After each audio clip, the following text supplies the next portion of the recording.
All right, a little checkup. I think we're on the start of week 5. Hopefully we got another week or two of leaving this black plastic on here, but the wind is kicked up, and I'm gonna have to apply the plastic, which isn't really that difficult. It's pretty easy to do, although it may prove a more difficult task now that it's super windy, but I'll figure that out real quick, trying to get it done before the kids even get here, because I want to get this all smothered back up. It's actually pretty cool out here, so right now I'm not sure how hot I can actually really get it underneath this tarp, but it is still, the soil's warm enough, so some seeds might still be in there. So I just want to, and plants, seedlings, trying to push up, and so I really want to try to smother it out for maybe another week. I'm debating on, we might dig it up this week, but I just want to show you a little checkup on how it looks.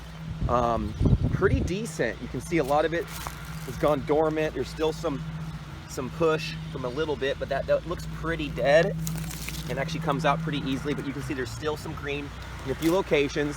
This wind, I don't know if you can hear it, but I can feel it, and it is cool and chilly. I'm gonna do my darndest to get the plastic put back in place. You can see it, you can hear it kicking around, because I really want to try to get as much of this smothered out. You can see some of that nutsedge and some of the Bermuda grass is still trying to push. Like there's a little survivor right there trying to come up.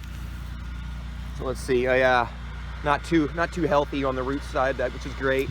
But you can see how thick all those plants were when we cut them back and then smothered them. So it's time to get it pre-covered up right now. You can see what's going on here. So I want to give another week, maybe even 2 weeks of being smothered, and then we're going to pull this plastic off, get it dug up, do our best to get a really good fall garden going in here. It's time for me to get to work. So this windstorm's pretty gnarly, really windy, blew the plastic up. So I'm gonna have to work with some students probably here, maybe get some help. And we're gonna pin this thing down, get some more weight on it.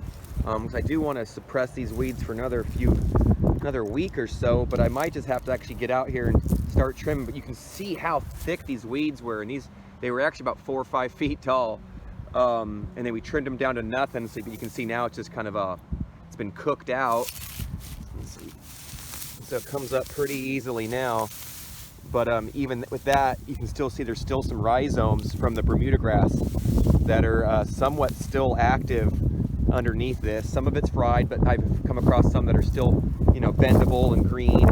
Still have a little bit of water left in them and a little life left in them. You can see some right here along these edges that are kind of roasted, but still some of them are trying to push up.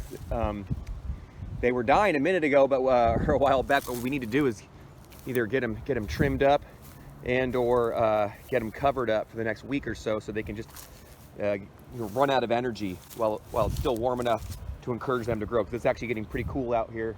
I'm not sure how much longer it'll be effective because it's going to get too cold, and they're just going to go dormant anyways. So we want to get them smothered out, trimmed back, dug up, removed. We're actually going to have to come through here, sadly, and the solarization will not have been enough. We will have to come through and kind of hand till, hand cultivate, which we always do anyways, but while we're doing that, we're actually going to have to hand remove a lot of those pieces of weeds and rhizomes and any bits and chunks that we see, because we don't want to get them out. We don't want to leave them in there and have them just grow right back. So that'll be a big task. So that was a little bit like herding cats. It was really difficult to actually do by myself, especially, I probably should have had pins or maybe some sandbags. I'm using a lot of scrap pieces of wood and old, just loose chunks of rock. But you can see some of the weeds still trying to pop up right there.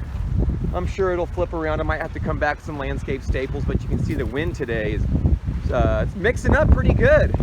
Maybe not gonna be a great day to get out in the garden and dig in the soil. So like I said, we'll try to keep this thing pinned down, get a few more heavy objects that I don't really need at the moment, because I don't want to have to do that again. That wasn't much fun, but hey, it worked out pretty nice. On to the next project.